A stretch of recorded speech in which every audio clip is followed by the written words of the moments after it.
May I go home? Go home, Ron. Thank you. A while back, I said I had had quite enough of zombies. Seems like I spoke hastily.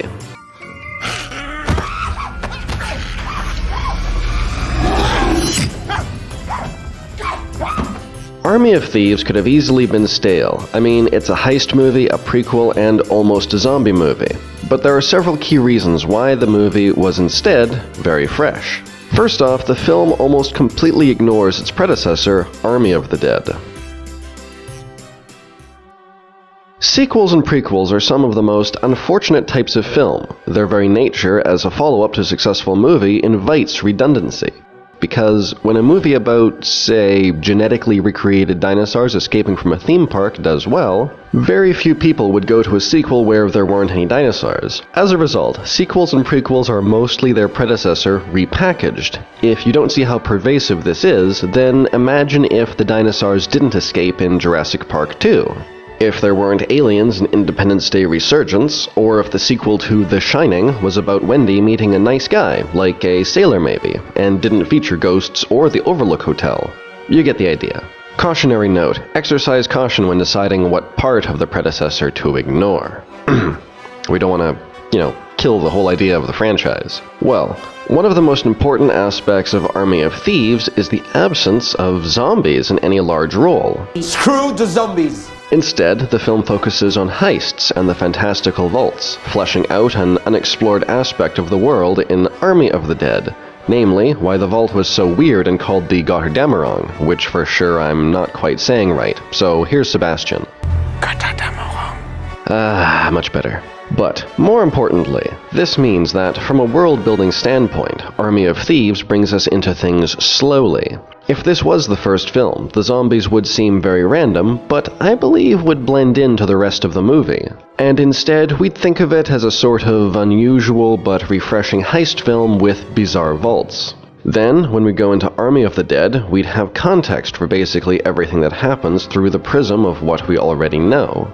And the opening sequence transforms from being a slideshow introduction into the answers, filling in our burning questions about the zombie apocalypse and what they have to do with Sebastian and the Götterdämmerung, instead of the movie just sending us feet first into a very complex world of zombies and super vaults. However, another key reason that Army of Thieves should have been the first part is because it's simply good on its own. And not just in context of being the first chronological installment in a series, and lets us in gently to what will become an increasingly complex franchise. The movie introduces its band of characters more skillfully than other films of the same type, such as Suicide Squad and even its predecessor, Army of the Dead. We're familiar with this type of introduction by now, the character's name written up on screen and a flashback or something, showing the essence of the character and their valuable skill set. But the problem with this is creating an info dump where the audience is expected to remember and care about the characters because they had a cool intro, and it usually doesn't work because the senses of the audience get overwhelmed. And it's not really a substitute for careful character work. Army of Thieves avoids the problem by simply not introducing all the characters at the same time. First, we meet Sebastian, and after his character has been established, we meet Gwendolyn. And after she's firmly established, we meet the last three members of the team, with that name card plus cool flashback technique. But now it works more effectively because the viewers have had a breather, and there are only 3 new characters to keep track of. They are each distinct and seem to only be there for fun, taking all the pressure off of us from trying to remember them until we are made to care more deeply. Later still, the technique is repeated for the final time with Inspector Delacroix and Beatrix, but if it was done all at once...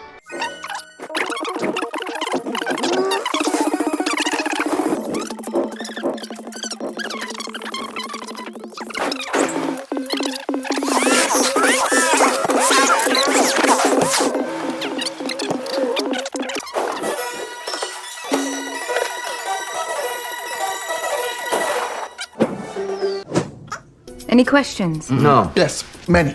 Hundreds. Another way this movie would have made a mark as the first entry in the franchise, and really set itself apart, is by way of its rather unconventional protagonist. Sebastian is a great change from the action movie norms, and he doesn't take up the mantle of typical action protagonist either, but remains his own character. That's why the punch was so important. He's not about to pick up a machine gun and suddenly evolve into an action hero when many other characters would have. He's also, let's be honest, a much better representation of the typical audience member that watches movies. Most of us are little people who work in restaurants and offices who'll never be like Nicolas Cage or Brad Pitt, or Dave Bautista for that matter. Many fans who study the art form they enjoy and maybe someday go on to make their own feel or imagine a unique connection to artists they'll likely never meet. Often because that person isn't even alive. The only person with whom I felt any kinship died 300 years before the birth of Christ, Alexander of Macedonia. Beethoven wasn't so great. What do you mean Beethoven wasn't so great? And this is Sebastian and the Vaults, and the understanding he has of their designer, and part of why this is a movie for people very familiar with the conventions of the heist genre. Whenever the movie mentions the conventions of cinema, it speaks to the audience's intelligence and perhaps weariness with these conventions. But you know how sometimes in a heist movie they show a flash forward of how the heist should work? And it never goes according to plan, and then everything gets messed up in some way. Yes, I do know this. Well, this one is actually going to go that smoothly. It's a little thing, but it keeps things fun and moving and is the kind of humor that proliferates on the internet or among geeks, so it's nice to see on the big screen, or the small screen in this case, and does overtime on keeping tried and true methods from becoming stale. And everything works in service of setting up our attachment to Sebastian, or Ludwig as he'll be known from this point on, giving us an established character to work with when we're going into Army of the Dead, which, with one principal character firmly established, now would have built-in stakes, and until he shows up, the audience will be waiting to see Ludwig in order to continue his story. Something else Army of Thieves has is a great three-point conflict. These can be challenging to do well, and I like how Delacroix is actually very similar to Sebastian and Gwendolen in that he's not motivated by money, but guided by principles which has a wonderful poetry to it. We have 3 backpacks of cash. You could take one of them. I don't want your money. Also, as I've said, effective antagonists are fun, and I was very glad he wasn't some bumbling cop, but a worthy opponent for our protagonists. Mr. Delacroix. Delacroix, connard. None of that had much to do with the overall topic of the video, I just really wanted to point it out. Lastly, and stepping back to look at this from the standpoint of a trilogy, the themes and aesthetic established by Army of Thieves transitions very well into Army of the Dead, which the audience would now enter viewing as a heist movie, only to see it morph hard into the zombie genre, which in turn likely set up some kind of finale or at least an escalation. The next movie is titled Planet of the Dead after all.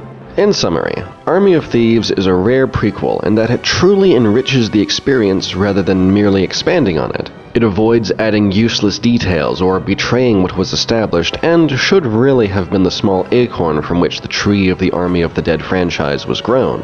Which it kind of is nevertheless, since after its release, Army of the Dead enjoyed renewed interest. Anyway, this is mostly just my opinion. Let me know yours down in the comments, or just say hi, subscribe if you're new, and I'll see you next time. Thanks for watching.